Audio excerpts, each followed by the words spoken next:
Incarcerated people in Illinois haven't had the ability to get onto parole since the 1970s. But a bill in Springfield is working to bring it back, providing parole hearings for inmates who've served at least 20 years in prison.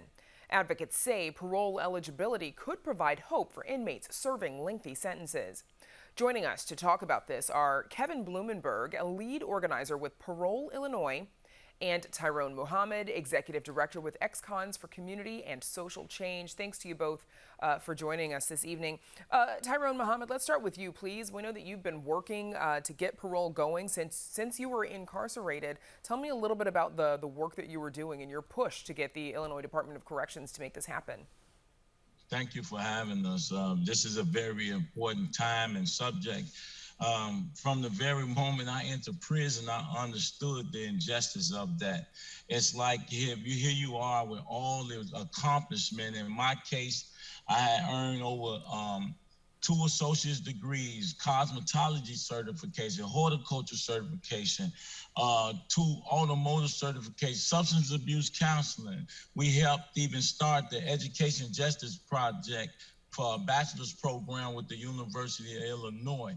And to do all of that work and accomplishment and never even get good time credit for your effort, it was inherent to me that this system needed some overhaul, because it never, if we really talking about true reform and reformation, when men who have been sentenced to crime never get an opportunity to work off their time or get an opportunity to be reviewed for the crimes that they allegedly committed or committed while they was younger or in the adolescent.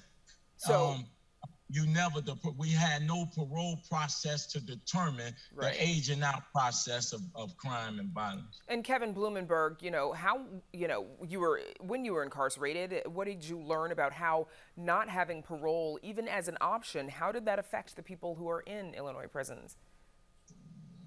It made me feel hopeless, like it made a lot of other brothers feel hopeless. But I think today, the beauty of it is that today we restored hope in a lot of the brothers and sisters who are incarcerated. Their family members showed up, the kids showed up. And from what I'm hearing, I got phone calls from jail that they thought it was a football game, a Super Bowl game, where they scored the win. Everybody was happy, restored hope, and that's what we're trying to do moving forward. And Tyrone Muhammad, you talked about this a little bit, but about how sentencing works and how are inmates able to trim their sentences at all through credits for good conduct? So violent offenders, no. See, the problem is once, for instance, in my case, I was sentenced to 50%, 40 years at 50%. So I served 20 years, actually 21 years in prison. With all the accomplishments that I was able to accomplish on my own, mind you, with no help from the administration, there was no way for me to, each year, like the nonviolent offenders, they're able to receive 90 days for every so many weeks or months of for college credits or courses. We was never able to cash in our good time credits because we were violent offenders. Okay. Kevin, how do you think having parole or having had it might have affected your time in prison? I think that it affected my ability to do the time because I didn't have hope. And I believe that negativity begets negativity. If you go into a situation where you feel like there's no way out, it's going to weigh heavy on your heart, it's going to weigh heavy on you spiritually, it's going to weigh heavy on you intellectually. I think that establishing a system where you allow people the opportunity to have hope and to have the ability to go through a process where they can show that they are productive citizens and that they have been restored and that they do deserve an opportunity for a second chance. I believe that establishing this system by getting the bill SB 2333 passed would be a great opportunity for us to fulfill and manifest everything it is that we say we believe in, giving people a second chance as well as restoring them to peaceful citizenship. And Kevin, sticking with you for a second, if inmates have that parole and therefore that hope, how do you think that might impact security within the prison? I believe that we have the opportunity to change the relationship and the atmosphere between offenders and staff. Individuals that have natural life, if they don't get rhythm in court. You know what I mean by rhythm is if they can't appeal their case and win, then that means that they have to die in prison. And so, as I said earlier, negativity begets negativity. If you go into a situation feeling like there's no way out, then you're gonna respond in kind and feel like, you know, what the heck? What am I living for?